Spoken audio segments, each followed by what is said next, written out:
शन्नो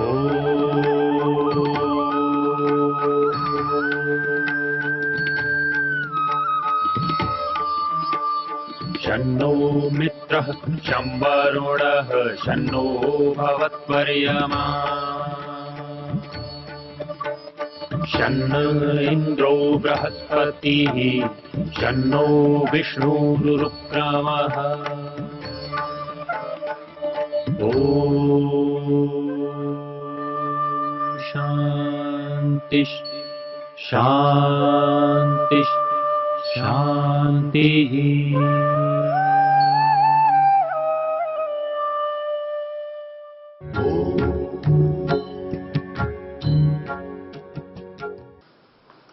जिज्ञासा समाधान में आज का प्रश्न है, आर्याभिविनय के उपहूता इह गावः इस मंत्र के स्वाध्याय प्रवचन में कहा गया कि परमेश्वर हमारा हितकारी है, दयालु कृपालु है, इसलिए हमें गायादि पशु के माध्यम से सुख देता है।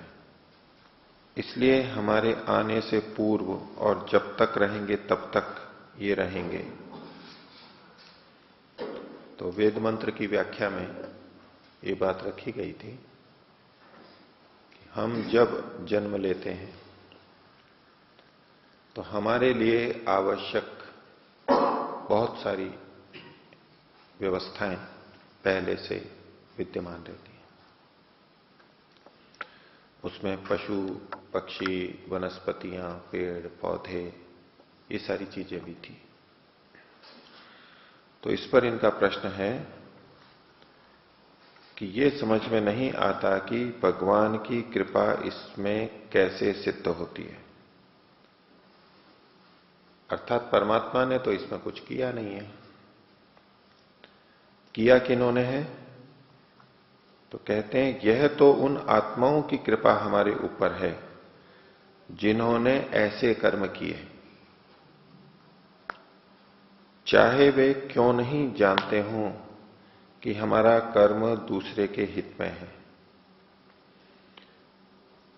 उन्होंने ऐसे कर्म किए जिससे वो उन शरीरों में आए और उनके वहां रहने से हमें लाभ मिल रहा है, उनसे दूध मिल रहा है, फल अन्न आदि मिल रहे हैं। तो ये कह रहे हैं भले ही उन्हें ये पता ना हो कि हम इन मनुष्यों का इस प्रकार से हित कर रहे हैं, तो भी कृपा तो उन्हीं की मानी जाएगी, वे ही ये हमारे लिए कर रहे हैं। तो भले ही वो न जानते हों कि हमारा कर्म दूसरे के हित में है। आगे कहा भगवान तो बाध्य है, उसे तो कर्म का फल देना ही पड़ता है, अतः वह कृपालु दयालु आदि कैसे है। तो ये जो अन्य प्राणी हैं जो दुग्ध आदि देते हैं, प्रश्नकर्ता ने स्वयं स्वीकारा है कि भले ही इन्हें ये पता ना हो कि हम इनका हित करते हैं। यदि कोई व्यक्ति विशेष रूप से अन्य प्राणी जब ये जानते ही नहीं हैं कि वो अन्यों का हित कर रहे हैं और वो कर्म करने की योनियां भी नहीं है, वो कर्म करने में स्वतंत्र नहीं है। कर्तृत्व कहां आता है? जब हम करने न करने या अन्यथा करने में स्वतंत्र हो, कर्तापन आता ही वहां पर है। तो अन्य प्राणियों से हमारा जो भी हित होता है वो उनकी व्यवस्था से नहीं होता है। वहां वो आत्मा उस शरीर में है, बस इतना ही है। लेकिन इस सबको खा पी करके दूध बनाना है, अन्यों के लिए ये उपकार करना है, इनके लिए फल उत्पन्न करने हैं, ऐसा वहां कुछ नहीं रहता है। उनका कोई कर्तृत्व नहीं है, और कर्तृत्व नहीं है तो वो कृपालु और दयालु भी नहीं कहे जा सकते। उनका कोई परोपकार नहीं होता है। वृक्ष यदि हमें फल देते हैं तो उनका कोई परोपकार नहीं है, उसमें उनका कोई पुण्य नहीं बनता है। तो उनकी ओर से तो कोई कृपा दया हमारे ऊपर नहीं है। और वो आत्माएं उन शरीरों में अपनी इच्छा से नहीं गई हैं, वो परमात्मा की व्यवस्था से गई हैं। ये ठीक है कि उन आत्माओं के वैसे कर्म थे और वो वहां गई, उनको भेजा गया वहां पर कर्माशय के कारण से। तो ये परमात्मा की व्यवस्था से होता है। ये व्यवस्था परमात्मा ने बनाई है। परमात्मा उनको कर्मों का फल भी देना चाहता है और परस्पर एक दूसरे का हित भी इसी माध्यम से वो कर देता है। इसके बिना हमारा जीवन नहीं चल सकता था। एक प्राणी दूसरे प्राणी को, अन्य जो प्राणी हैं, एक दूसरे का आहार बनते हैं, बनाते हैं। और मनुष्य का शरीर भी अन्य प्राणियों के द्वारा प्रदत्त खाद्य सामग्री पे चलता है, पेड़ पौधों से प्रदत्त सामग्री से। तो ये व्यवस्था चूंकि परमात्मा ने बनाई है, इसलिए परमात्मा ही हमारे पर कृपा और दया कर रहा है। इस व्यवस्था का बनाना ही उसकी हमारी पर दया है। आपने लिखा कि परमात्मा तो बाध्य है, कर्म का फल उसे देना ही पड़ता है। परमात्मा के पास कर्मफल देने के और भी विकल्प हो सकते थे, और भी विकल्प हैं। यदि उसे फल देना है, किसी को पाप कर्म का दंड देना है, तो वो उन प्राणियों को इस प्रकार भी बना सकता था कि उनसे अन्यों का कोई हित नहीं होता। वो ऐसे भी पेड़ बना सकता था जिस पे फल फूल होते ही ना हो। वो ऐसी घास पत्तियां भी बना सकता था जिनमें अधिक बीज ऐसे कुछ हो ही नहीं, जिससे कि लोगों का जीवन चले। और जैसा हमारा शरीर उसने बनाया कि हमारा शरीर इन चीजों को खा सकता है, पचा सकता है, उसके अनुरूप वहां पर भी उत्पादन बनाया है। ये जो परस्पर सामंजस्य है, हमें किन वस्तुओं की आवश्यकता है, ये शरीर उसने वैसा ही बनाया, और उसकी पूर्ति के लिए उनके शरीर भी वैसे ही बनाए, और उनकी पूर्ति के लिए भी अन्य चीजों को वैसा ही बनाया है। ये जो परस्पर सामंजस्य है, ये किसी आत्मा का बनाया हुआ नहीं है। हमें तो पता भी नहीं है कुछ। तो परमात्मा ने ये सारी व्यवस्था करके हमारे पर कृपा की है, दया की है।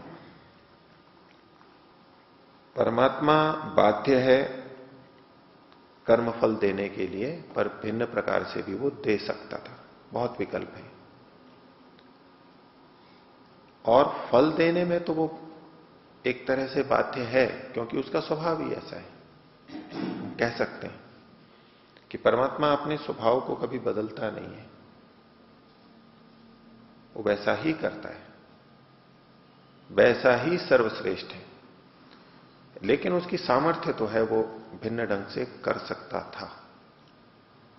पर चूंकि वो सर्वश्रेष्ठ है, दोष रहित है, त्रुटि रहित है, इसलिए जैसा सर्वश्रेष्ठ हो सकता था वो सदा से वैसा ही करता है और ऐसा ही करता रहेगा।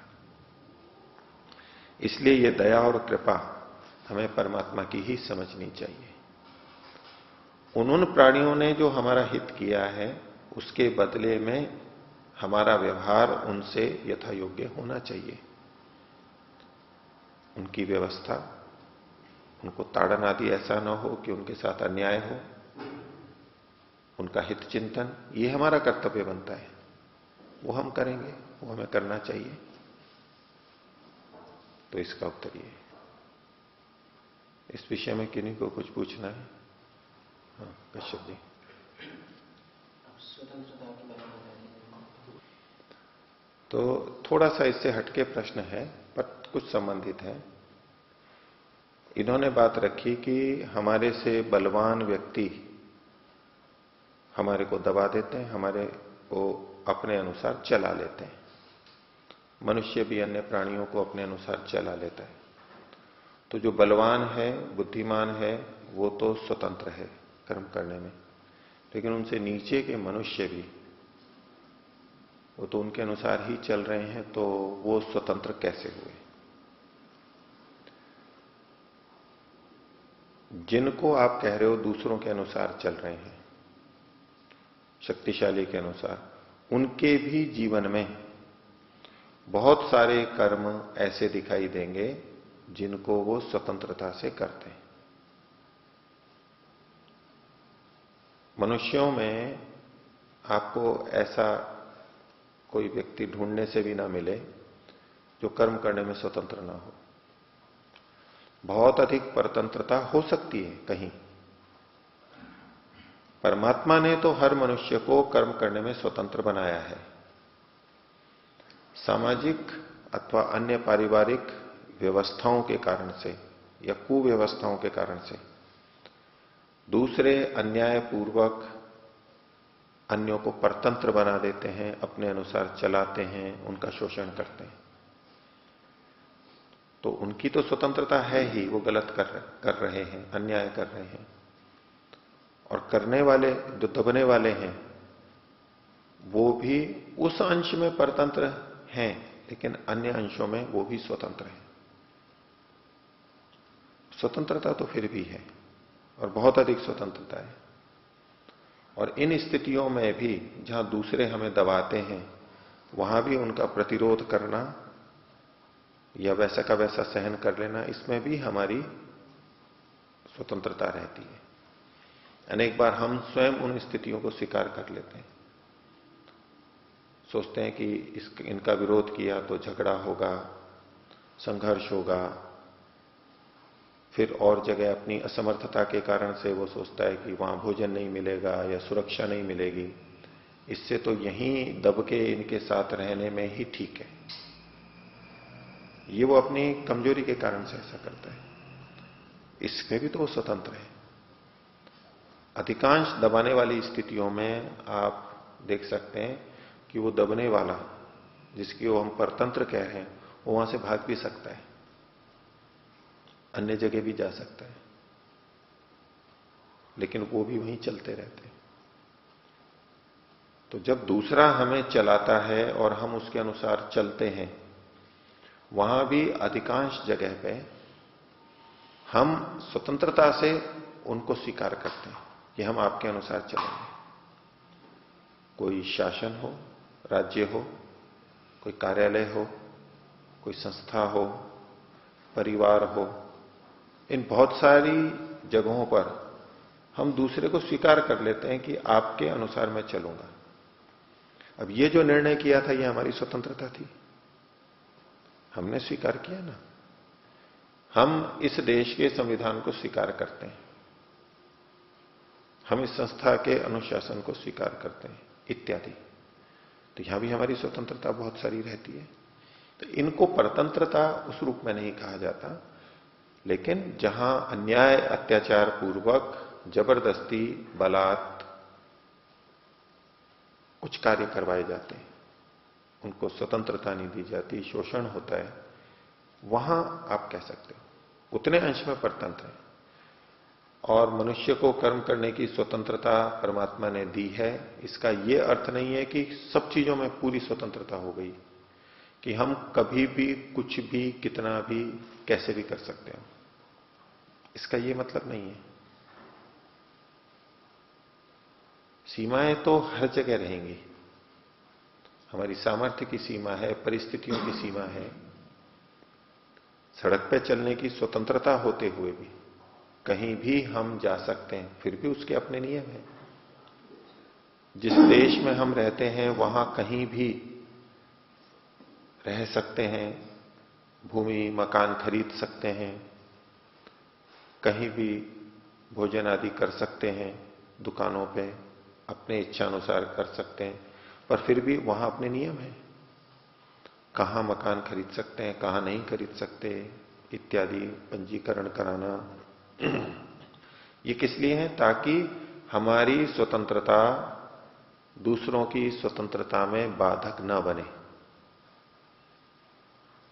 क्योंकि जैसे हमारी स्वतंत्रता है ऐसे दूसरे की भी स्वतंत्रता है, उसकी भी स्वतंत्रता होनी चाहिए और उसमें हमें दूसरे का मान करना होता है।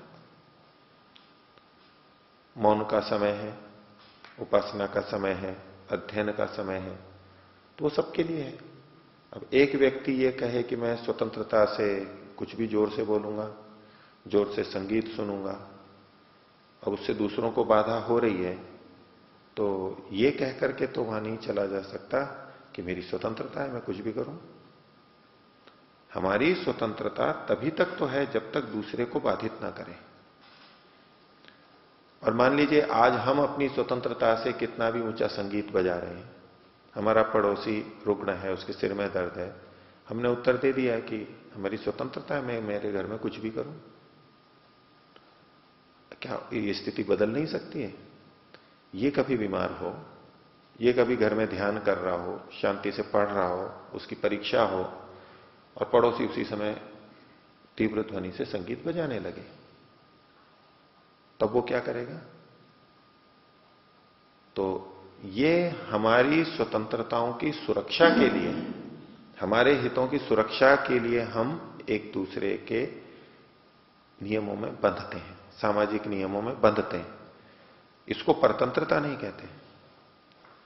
हमारी जो स्वतंत्रता है, अन्यों की जो स्वतंत्रता है, वो व्यवस्थित रह सके, उस स्वतंत्रता का उचित अधिकाधिक लाभ मिल सके, उठा सके, इसलिए ये नियम बनाए जाते हैं। तो इन नियमों में तो कोई परतंत्रता नहीं है। और पशुओं को जो हम अपने अनुसार रखते हैं, पालतू पशुओं को, तो वो तो होता ही है, उनकी तो कर्म की वैसी स्वतंत्रता नहीं है। हम उनको एक उचित मात्रा में परतंत्र रखते हैं, उनका हित करते हैं और उनसे लाभ भी उठाते हैं, ये कर सकते हैं। समझे जी? इनका कहना है कि कर्तृत्व के लिए ये नियम बताया कि करने न करने या अन्यथा करने में स्वतंत्र हो जाओ। तो यद्यपि मनुष्यों में ये स्वतंत्रता अधिक दिखती है, लेकिन पशुओं में भी दिखती है कि पशु कहीं भी जा सकता है, ये घास खा सकता है, वो घास खा सकता है इत्यादि, यहां बैठ सकता है या वहां बैठ सकता है।